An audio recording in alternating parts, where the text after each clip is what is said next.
Hello everyone, welcome back to my channel. कैसे हैं आप सभी? आई होप आप सभी बहुत अच्छे होंगे। आपकी तैयारी भी बेहतर चल रही होगी।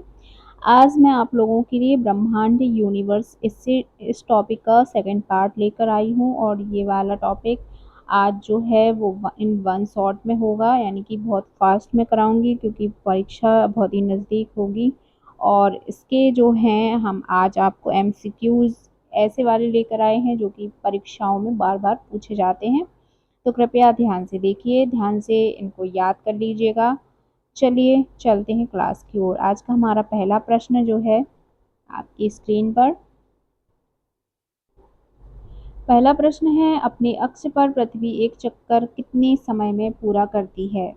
ठीक है, तो इसके ऑप्शन आप सामने दे रखे हैं कि पृथ्वी जो है अपने अक्ष पर एक चक्कर कितने समय में पूरा करती है, ये बताना है। तो इसका जो है राइट आंसर आपका हो जाएगा 23 घंटे 56 मिनट 4 सेकंड में अपने अक्ष पर पृथ्वी एक चक्कर पूरा करती है। ठीक है, अगला प्रश्न क्या है?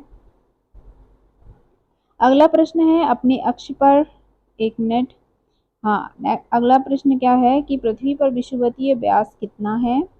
विषुवतीय व्यास कितना है? तो ये हमारा राइट आंसर हो जाएगा 12,756 किलोमीटर। इसका राइट आंसर हो जाएगा। पृथ्वी का विषुवतीय व्यास का मतलब ये पृथ्वी है और ये यहाँ से यहाँ तक की दूरी। ठीक है, अगला प्रश्न क्या है कि दिन और रात बनते हैं, दिन और रात बनते हैं, ऑप्शन आपके सामने दिए गए हैं। तो दिन और रात किस कारण से होते हैं? पृथ्वी की घूर्णन गति के कारण दिन और रात होते हैं। हमारा option number C right answer हो जाएगा।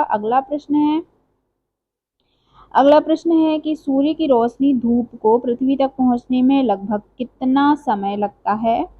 तो जो सूर्य की रोशनी है उसको पृथ्वी तक पहुंचने में जो समय लगता है वो होता है 8 मिनट 16.6 सेकेंड का समय लगता है। ये राइट आंसर हो जाएगा। अगला प्रश्न है, सूर्य के बाद पृथ्वी से सबसे नजदीक तारा कौन सा है? सूर्य के बाद जो पृथ्वी से सबसे नजदीक तारा, देखिए सूर्य भी एक तारा है, तो पृथ्वी के नजदीक सेकंड नंबर पे कौन सा तारा है? वो है प्रॉक्सिमा सेंचुरी। ठीक है, प्रॉक्सिमा सेंचुरी। अगला प्रश्न क्या है? ये बहुत बार पूछा जाता है, पल्सर होते हैं।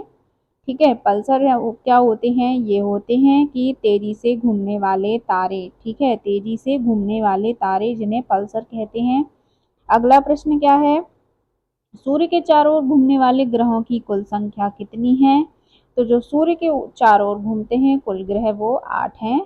ठीक है, हमारे सौरमंडल में। अगला प्रश्न क्या है कि ट्राइटन किस ग्रह का उपग्रह है? ट्राइटन किस ग्रह का उपग्रह है, ये बताना है। तो इसका जो है राइट आंसर हो जाएगा ट्राइटन नेपच्यून यानी कि वरुण ग्रह का उपग्रह है। ठीक है, अगला प्रश्न क्या कहता है कि निम्न में से किस वैज्ञानिक ने यह सिद्ध किया कि सूर्य के चारों ओर प्रत्येक नक्षत्र का मार्ग दीर्घवृत्ताकार है? दीर्घवृत्ताकार है, किस वैज्ञानिक ने माना है? तो देखिए ये वैज्ञानिक थे केपलर। ठीक है, इन्होंने बताया था कि सूर्य के चारों प्रत्येक नक्षत्र का मार्ग दीर्घवृत्ताकार होता है। ठीक है, अगला प्रश्न क्या है कि ब्लू मून क्या है? ब्लू मून क्या है? तो इसका जो है राइट आंसर हो जाएगा कि महीने में आने वाला दूसरा पूरा चांद जिसको हम ब्लू मून कहते हैं। ठीक है, अगला प्रश्न है, 11वां प्रश्न है कि सौरमंडल का हीलियोसेंट्रिक मॉडल सर्वप्रथम किसके द्वारा प्रस्तुत किया गया था? ठीक है, हीलियोसेंट्रिक मॉडल किसके द्वारा प्रस्तुत किया गया था सौरमंडल का? तो कॉपरनिकस द्वारा। ठीक है, अगला प्रश्न क्या है,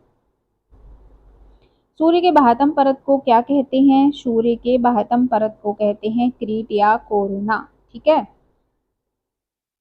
अगला प्रश्न क्या है, हैली धूमकेतु पुनः कब दिखाई देगा? हैली धूमकेतु पुनः कब दिखाई देगा? जो कि 76 ईयर्स बाद दिखता है, तो वो अगली बार जो दिखेगा वो 2062 होगा। ठीक है, अगला प्रश्न है, पुच्छल तारा किसकी परिक्रमा करता है?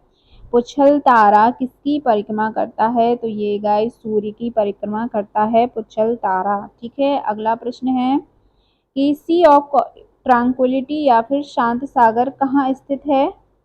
सी ऑफ ट्रांक्विलिटी या शांत सागर जो है वो कहाँ स्थित है? ये चंद्रमा पर स्थित है। ठीक है, अगला प्रश्न क्या है कि चंद्रमा को पृथ्वी के चारों ओर एक बार घूमने में लगभग कितना समय लगता है? तो चंद्रमा को पृथ्वी की परिक्रमा लगाने में 24 घंटे का समय लगता है। अगला 24 नहीं, सॉरी, 28 घंटे का समय लगता है। कितना? 28 घंटे का समय चंद्रमा लगाता है पृथ्वी के चारों ओर घूमने में। अगला प्रश्न है, निम्न में से कौन सा ग्रह पूर्व से पश्चिम पश्चिमगामी दिशा में सूर्य की परिक्रमा करता है? देखिए, पश्चिमगामी दिशा में कौन सा ग्रह है जो सूर्य की परिक्रमा करता है? वो है शुक्र ग्रह। बाकी ग्रह जो हैं पूर्व से पश्चिम नहीं, पश्चिम से पूर्व की ओर घूमते हैं, ठीक है, परिक्रमा करते हैं। अगला प्रश्न क्या है, सौर मंडल का सर्वाधिक गर्म ग्रह क्या है? तो सौर मंडल का जो सबसे गर्म ग्रह है वो कौन सा हो जाएगा? शुक्र, ठीक है, क्योंकि यहाँ पे CO2 अधिक मात्रा में पाई जाती है जो कि बहुत गर्म होती है। अगला प्रश्न क्या है, किस ग्रह के चारों ओर बाले या रिंग, सॉरी यहाँ पे वलय होगा, वलय या रिंग पाए जाते हैं, ठीक है, वलय या रिंग होते हैं किस ग्रह के में होते हैं? तो ये इसका राइट आंसर क्या हो जाएगा? शनि। शनि ग्रह में रिंग या वलय पाए जाते हैं। अगला प्रश्न क्या है कि शनि के रिंग्स की खोज का श्रेय किसे है? शनि के रिंग्स की खोज का श्रेय गैलीलियो को है, ठीक है, गैलीलियो ने सबसे पहले इनके वलय देखे थे। अगला प्रश्न क्या है कि टाइटन किस ग्रह का उपग्रह है? टाइटन जो है किस ग्रह का उपग्रह कहलाता है? तो गाइज ये शनि ग्रह का उपग्रह है। इसके लगभग 62 उपग्रह हैं, ठीक है। अगला प्रश्न क्या है, निम्नलिखित में से किनके बीच की औसत दूरी खगोलीय एकक कहा जाता है? खगोलीय एकक औसत दूरी को कहा जाता है किसके बीच की? सूर्य और पृथ्वी के बीच की, यानी कि पृथ्वी और सूर्य के बीच की, ठीक है। अगला प्रश्न है, एक उपग्रह में बैठे हुए अंतरिक्ष यात्री को आकाश का रंग कैसा दिखाई देता है? ये सभी को पता होगा, तो इसका राइट आंसर क्या हो जाएगा? काला, ठीक है, ब्लैक। अगला प्रश्न है 24वां, वे कौन से ग्रह हैं जिनके चारों ओर परिक्रमा करने वाले उपग्रह नहीं हैं? उपग्रह नहीं है, तो बताइए, जिनके चारों ओर परिक्रमा नहीं करने वाले उपग्रह हैं वो ग्रह हैं बुध और शुक्र, इनके कोई उपग्रह नहीं है। अगला प्रश्न है, किस ग्रह को लाल ग्रह भी कहा जाता है? तो लाल ग्रह कहते हैं मंगल को, ठीक है, यहाँ पर आयरन ऑक्साइड ज्यादा मात्रा में पाया जाता है इसलिए ये लाल दिखाई देता है। अगला प्रश्न है हमारा, किस ग्रह को नीला ग्रह भी कहा जाता है? नीला ग्रह गाइस पृथ्वी ग्रह को कहा जाता है नीला, क्योंकि यहाँ पर पानी जो है वो अधिक मात्रा में है, ठीक है। अगला प्रश्न है, किस दिन पृथ्वी सूर्य से अधिकतम दूरी पर होती है? तो वो हमारा राइट आंसर क्या हो जाएगा? 4 जुलाई को पृथ्वी सूर्य से अधिकतम दूरी पर होती है जिसे अपसौर कहा जाता है, ठीक है, अपसौर।